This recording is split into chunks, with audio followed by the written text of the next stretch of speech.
Brought to you by TechnoSpark 20 series smartphones. आपको और हमें आज देश जिस पड़ाव पे है सोचना होगा, और खास तौर से मेरठ वासियों को कि अगर प्रधानमंत्री नरेंद्र मोदी जी नहीं होते तो भारत रत्न का सम्मान धरती पुत्र चौधरी साहब को मिलने वाला नहीं था। और आज हम देखते हैं गंभीर आरोप के बाद भी जेल की सलाखों के पीछे रहकर भी सत्ता के सुख को लोग भोगना चाहते हैं। आज यूपी के मेरठ से पीएम मोदी ने चुनावी कैंपेन का आगाज कर दिया। इस मौके पर उनके साथ बीजेपी और सहयोगी दलों के बड़े नेताओं के साथ साथ आरएलडी अध्यक्ष जयंत चौधरी भी मौजूद रहे। जयंत चौधरी ने पीएम मोदी और सीएम योगी की मौजूदगी में भरे मंच से जनसभा को संबोधित करते हुए आज एक बड़ी बात कह डाली। उन्होंने कहा कि यदि पीएम मोदी नहीं होते तो भारत रत्न का सम्मान चौधरी चरण सिंह को नहीं मिलता। इसके साथ ही उन्होंने विपक्ष के नेताओं पर भी जमकर निशाना साधा है।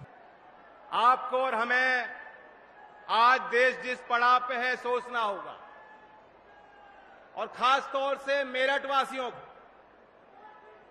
कोई तो कारण होगा कि देश के प्रधानमंत्री जी ने भारत रत्न के उस कार्यक्रम के बाद पहला पड़ाव था, तो उस पहला पड़ाव उन्होंने मेरठ की धरती को चुना कि मेरठ के लोगों के पास में जाऊं और देश के लिए अपना संदेश दूं।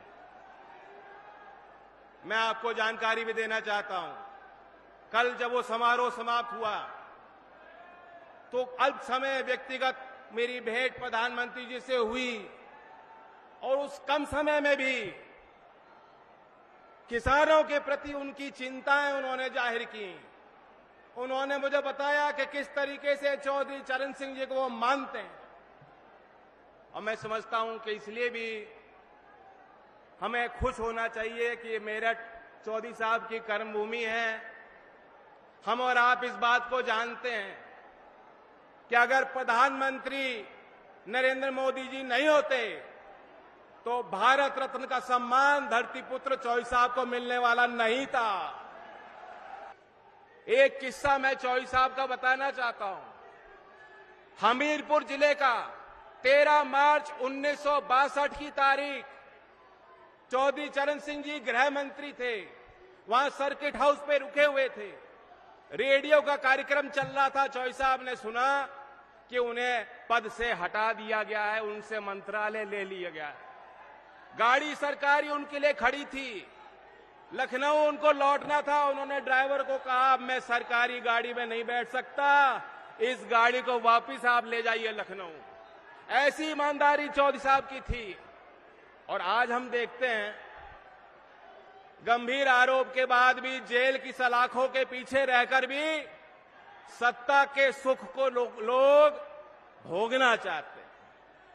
जो चौधरी साहब की उस ईमानदारी को याद करते हुए और उसमें जो कड़ियां जुड़ी हैं, हमने देखा है 10 वर्ष में क्या कड़ियां जुड़ी हैं। जो राजीव गांधी जी कहते थे कि 1 रुपए का सरकारी योजना का पैसा धरातल पे कितना पहुंचता है, 15 पैसे पहुंचता है। आज हम देखते हैं केंद्र सरकार कोई निर्णय लेती है, कोई प्राथमिकता बनाती है, कोई योजना बनाती है, कोई निवेश करती है, तो सीधा लाभार्थी के खाते में पैसा जाता है। मैं पूछना चाहता हूं, यही तो चौधरी चरण सिंह जी की ईमानदारी का प्रतीक है। यही उनके ईमानदारी और नैतिकता का बढ़िया उदाहरण जो सरकार करके दिखा रही है। ब्यूरो रिपोर्ट यूपी तक।